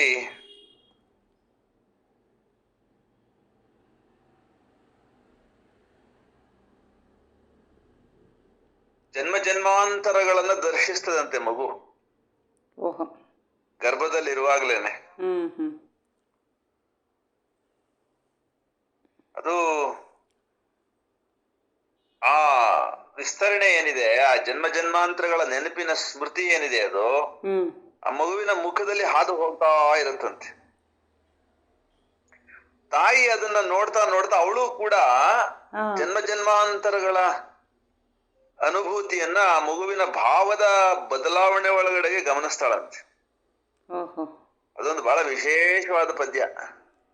ಅದು ಎಲ್ಲಿವರೆಗೂ ಹೋಗುತ್ತೆ ಅಂದ್ರೆ, ಪ್ರಕೃತಿ ಯಾವತ್ತು ಶುರುವಾಯ್ತು, ಜೀವದ ವ್ಯಾಪಾರ ಯಾವತ್ತು ಶುರುವಾಯ್ತು ಅಲ್ಲಿವರೆಗೂ ಹೋಗತ್ತಂತದ್ದು ಆ ಜೀವದ ಸ್ಮರಣೆ. ಅದು ಅಂದ್ರೆ ವಿಶೇಷವಾಗಿ ಜನ್ಮ ತಗೋಬೇಕಾದ್ರೆ ಸರ್, ಅದು ಸಂಕಲ್ಪ ಮಾಡಿ ಎಂಥ ಕಡೆ ಬೇಕು ಏನು ಎತ್ತ ಅಂತ ಅದು ಆರಿಸ್ಕೊಳ್ಳುತ್ತಾ? ಅದು ತನ್ನ ಸಂಸ್ಕಾರ ವಿಶೇಷಕ್ಕೆ ಅನುಗುಣವಾಗಿ ದೇಹ ತಗೊಳುತ್ತೆ. ಸಂಸ್ಕಾರ ವಿಶೇಷಗಳಿಗೆ ಅನುಗುಣವಾಗಿಯೇ ದೇಹ ಬರೋದು. ಅಂದ್ರೆ ಇಲ್ಲಿ ನಾನು ಅನ್ನೋದಲ್ಲ, ಅವನೇ ಇರೋದ್ರಿಂದ. ಹೌದು, ಎಲ್ಲವೂ ಒಂದೇ ಲೀಲೆ. ನನ್ನ ರೂಪದಲ್ಲೂ ಅವನದೇ ಲೀಲೆ ನಡೀತಿರೋದು, ನಿಮ್ಮ ರೂಪದಲ್ಲೂ ಅವನದೇ ಲೀಲೆ ನಡೀತಿರೋದು. ಇಲ್ಲಿ ನಾನು ಅಂತ ತಿಳ್ಕೊಂಡಿದೀವಿ ಅಷ್ಟೇನೆ. ಆದ್ರೆ ನಡೆಸ್ತಾ ಇರೋದು, ನಡೀತಾ ಇರೋದು ಎಲ್ಲ ಅವನು ನಡೆಸ್ತಾ ಇರೋವಂಥದ್ದು ಲೀಲೆಯನ್ನು. ನಾವು ಅಹಂ ಕಾರಣಕ್ಕಾಗಿ ನಾನು ಅಂತ ಅಂತೀನಿ. ಅವಾಗ ಭಗವಂತನಿಂದ ನಾನು ಬೇರೆ ಆಗ್ತೀನಿ.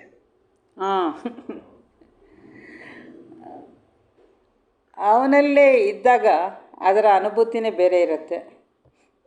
ಹೌದು, ನಾವು ಚೌಕಟ್ಟು ಹಾಕೊಂಡಾಗ ಬೇರೆ ಆಗ್ತೀವಿ, ಗೋಡೆ ಹಾಕೊಂಡಂಗೆ. ಹೌದು, ಆಕಾಶ ನೋಡಕ್ಕಾಗಲ್ಲ,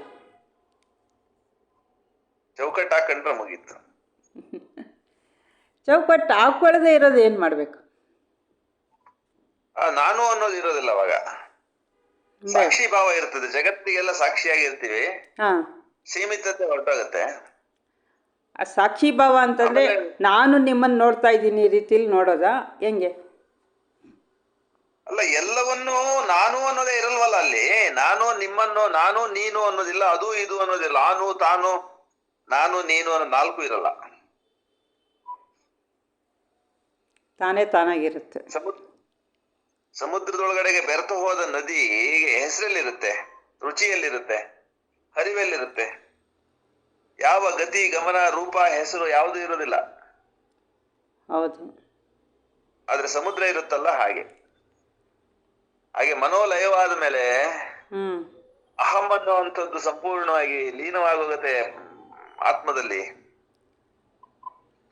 ಹಾಗಾಗಿ ನಾನು ಪ್ರಕೃತಿಸ್ಥವಾಗಿದ್ದೀನಿ ಅನ್ನುವಂಥ ಭಾವವೂ ಇರಲ್ಲ.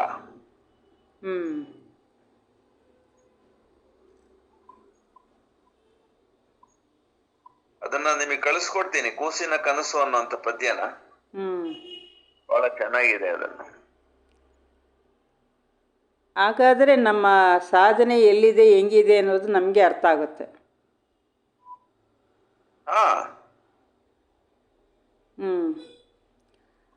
ಅರ್ಥ ಆಗುತ್ತೆ ಅಂತಂದರೆ ನಾವು ಇಲ್ಲ ನನಗೇನು ಇಲ್ಲ ಅಂತ ಅಂದ್ಕೊಂಡಿರ್ತೀವಿ. ಅಲ್ಲಿ ಬಂದಾಗ ಮತ್ತೆ ಚೆನ್ನ ಅಂತವೆ, ಇಲ್ಲ ಅದು ಅಲೌಕಿಕವಾದು ಅಂತ ಹೇಳ್ತೀವಿ. ಅದರಲ್ಲಿ ಎಷ್ಟು ಸೆಕೆಂಡ್ಗಳಿರ್ತೀವೋ ಅಷ್ಟು ನಮ್ದಾಗುತ್ತೆ ಅಲ್ವಾ? ಹೌದೌದು. ಇದನ್ನ ಬೆಳೆಸ್ಕೊಂಡು ಕಾಲ ಮತ್ತು ದೇಶ ಅನ್ನೋದು ಬಂದಾಗ ಈ ಸೀಮಿತತೆ ಅನ್ನೋದು ನಾಮ ರೂಪ ಅನ್ನೋದು ಬರುತ್ತೆ.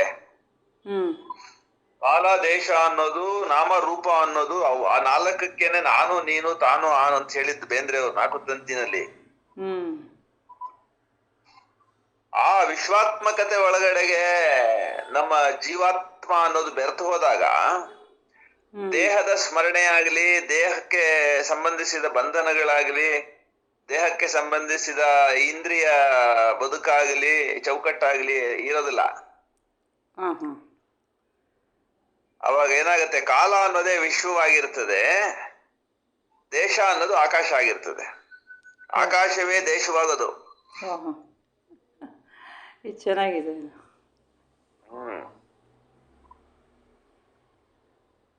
ಸ್ಪೇಸ್ ಅಂತ ನಾವೇನ್ ಹೇಳ್ತೀವಿ ಅದು ಸ್ಪೇಸ್ ಅಂಡ್ ಟೈಮ್ ಅಂತೀವಿ ನೋಡಿ. ವಿಶ್ವ ಮತ್ತು ಕಾಲ, ಆ ಸ್ಪೇಸ್ ಅನ್ನೋದು ಟೈಮ್ ಆಗುತ್ತೆ, ಆಕಾಶ ಅನ್ನೋದು ದೇಶವಾಗತ್ತೆ. ಅದ್ರೊಳಗಡೆಗೆ ನಾನು ಅನ್ನೋದು ಪ್ರಕಟವಾಗತ್ತೆ. ಅಲ್ಲಿ ನಾನು ಅಂತ ಪ್ರಕಟ ಆಯ್ತು ಅಂತಂದ್ರೆ ತಿರ್ಗಾ ನಾವು ಸೀಮಿತ ಆಗ್ತೀವಿ. ಅದಕ್ಕೆ ನಿಮಿತ್ತ ಅಂತ ಕರೆದಿತ್ತು. ಕಾಲ ದೇಶ ನಿಮಿತ್ತ ತ್ರಿಪುಟಿ ಒಳಗಡೆ ಪ್ರಕಟ ಆಗತ್ತೆ. ಅದು ಬ್ರಹ್ಮಾಂಡ ಅಥವಾ ಜೀವಾತ್ಮ. ಕಾಲ ದೇಶ ನಿಮಿತ್ತದಿಂದ ಆಚೆ ಹೋದ್ರೆ ಅದು ಪರಮಾತ್ಮ. ಕಾಲ ದೇಶದಿಂದ ಆಚೆ ಅದನ್ನೇ ಅದ್ವೈತದ ಅನುಬಂಧ ಅಂತ ಇವ್ರು ಹೇಳಿದ್ದಾರೆ ಇಲ್ಲಿ. ಅದು ಶಬ್ದದ ಜಾಲವಲ್ಲ, ಅದಕ್ಕೆ ಮಾತಿಲ್ಲ, ಅದನ್ನ ಹೇಳಕ್ ಮಾತಿಲ್ಲ ಅಂತ. ಆ ಅವಸ್ಥೆಯನ್ನ ಹೇಳಕ್ ಬರಲ್ಲ. ಅದನ್ನೇ ಅಲ್ಲಮ ಪ್ರಭು ಒಂದು ವಚನದಲ್ಲಿ ಬಹಳ ಚಂದ ಹೇಳ್ತಾನೆ. ಸ್ವರವೆಂಬುದು ಪರತತ್ವ, ಮಾತೆಂಬುದು ಜ್ಯೋತಿರ್ಲಿಂಗ, ತಾಳೋಷ್ಟ ಸಂಪುಟವೆಂಬುದು ನಾದಬಿಂದು ಕಳಾತೀತ, ನಮ್ಮ ಗುಹೇಶ್ವರನ ಶರಣರು ನುಡಿದು ಸೂತಕಿಗಳಲ್ಲ ಅಂತ. ಅಂದ್ರೆ ಮೀನಿಂಗ್ ಹೇಳಿ ಸರ್. ಅದು ನಿಮಗೆ ಆನಂದಾಮೃತ ಪುಸ್ತಕದಲ್ಲಿ ಬಹಳ ಚಂದ ವಿವರಣೆ ಕೊಟ್ಟಿದ್ದಾರೆ ಅದನ್ನ, ಆ ಕವನನ. ಅಲ್ಲಮೃತ ಬಹಳ ವಿಶೇಷವಾಗಿದೆ, ಅದನ್ನ ಓದಿ. ಆನಂದಾಮೃತ ಪುಸ್ತಕ ಇದೆಯಲ್ಲ ನಿಮ್ಮ ಹತ್ರ, ಅದರಲ್ಲಿ ಈ ವಚನಕ್ಕೆ ಬಹಳ ಬಹಳ ವಿಶೇಷವಾದಂತ ಒಂದು ವಿವರಣೆ ಸಿಗುತ್ತೆ ಅದರಲ್ಲಿ. ಲೈಟ್ ಆಗಾದ್ರೆ ಹೇಳಿ ಸರ್. ಅದು ಅದೇ ಮಾತು ಕೇಳಂಗಿಲ್ಲ. ನಮ್ಮ ಗುಹೇಶ್ವರನ ಶರಣರು ನುಡಿದು ಸೂತಕಿಗಳಲ್ಲ ಅಂದ್ರಲ್ಲ, ಸೂತ್ಕ ಆಗುತ್ತೆ. ಮಾತಾಡಿದ್ರೆ ಬ್ರಹ್ಮಕ್ಕೆ ಸೂತ್ಕ ಆಗುತ್ತೆ. ಮಾತು ನಿಂತಾಗ, ಮೌನ ಆರಂಭ ಆದಾಗ ಬ್ರಹ್ಮ ಅನಾವರಣ ಆಗುತ್ತೆ. ಮೌನದಲ್ಲಿ ಬ್ರಹ್ಮ ಅನಾವರಣ ಮಾತಾಡಿದ್ರೆ ಸೂತ್ಕ ಬ್ರಹ್ಮನಿಗೆ. ಅದಕ್ಕೆ ಗುಹೇಶ್ವರನ ಶರಣರು ನುಡಿದು ಸೂತಕಿಗಳಲ್ಲ ಅಂತ. ಅವ್ರು ನುಡಿಯೋದಿಲ್ಲ ಅಂತ, ಅನುಭವಿಸ್ತಾರೆ ಅಷ್ಟೇ. ಇಲ್ಲೇ ಅವ್ರ ಅನುಬಂಧ ಅಂತ ಹೇಳಿದ್ದಾರೆ. ಅದು ಅನುಭವ ಅಲ್ಲ, ಅನುಬಂಧ. ಅದು ಅನುಭೂತಿ. ನಾವು ಮೌನದೊಳಗಡೆಗೆ ಬ್ರಹ್ಮದೊಳಗಡೆಗೆ ಲೀನವಾಗ್ಬೇಕು ಬಿಟ್ರೆ ಮಾತಿನೊಳಗಡೆಗೆ ಅದನ್ನ ತರಕ್ಕಾಗಲ್ಲ. ಮಾತಾಕ್ ತರಕ್ ಹೋದ್ರೆ ಸೂತ್ಕ ಆಗತ್ತೆ ಅದು. ಚೆನ್ನಾಗಿದೆ. ನಾದ ಬಿಂದು ಕೆಳಗೆ ಅತೀತವಾದದ್ದು ಬ್ರಹ್ಮತತ್ವ ಅಲ್ವಾ? ಹೌದು. ಮಾತೊಳಗಡೆ ಹೆಂಗ್ ತರ್ತೀರಿ? ತರಕ್ ಹೋದಾಗ ಸೂತ್ಕ ಆಗ್ಬಿಡತ್ತದು, ಮಾತೇ ಸೂತ್ಕ ಆಗತ್ತೆ.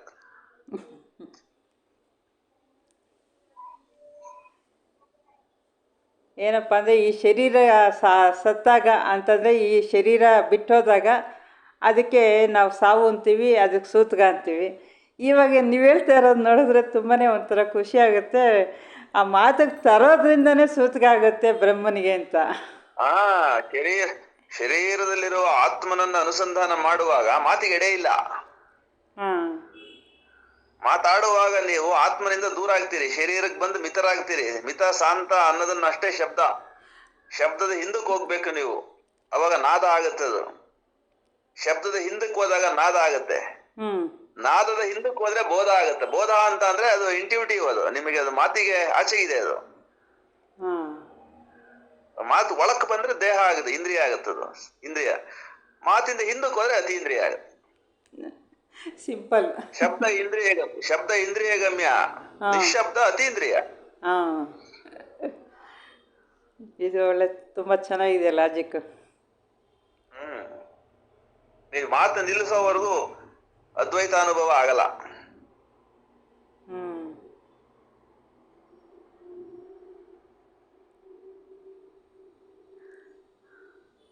ನನಗೆ ಸಮಯ ಆಯಿತು ಅಂತ. Thank you sir. ತುಂಬ ಧನ್ಯವಾದಗಳು ಸರ್ ನಿಮಗೆ. ನಮಸ್ಕಾರ. ಮುಂದಿನ ವಾರನೂ ಬರಬೇಕು ಅಂತ ನಾನು ಕೋರ್ತಾ ಇದ್ದೀನಿ ಸರ್. ದಯವಿಟ್ಟು ಟೈಮ್ ಮಾಡ್ಕೊಂಡು ಬನ್ನಿ ಸರ್. ಮುಂದಿನ ವಾರ ಬರ್ತೀನಿ, ಏನು ತೊಂದರೆ ಇಲ್ಲ. ಮುಂದಿನ ವಾರ ಕಾಲೇಜಲ್ಲಿ ಯಾವುದೋ ಒಂದು ಫಂಕ್ಷನ್ ಇದೆ, ಅದು ಬೇಗ ಮುಗಿಯುತ್ತೆ, 2 ಗಂಟೆ ಒಳಗೆ ಮುಗಿಯುತ್ತೆ. ಆಮೇಲೆ ಕಾಲೇಜ್ ಇರಲ್ಲ, ಹಂಗಾಗಿ ಮನೆಗೆ ಬರ್ತೀನಿ.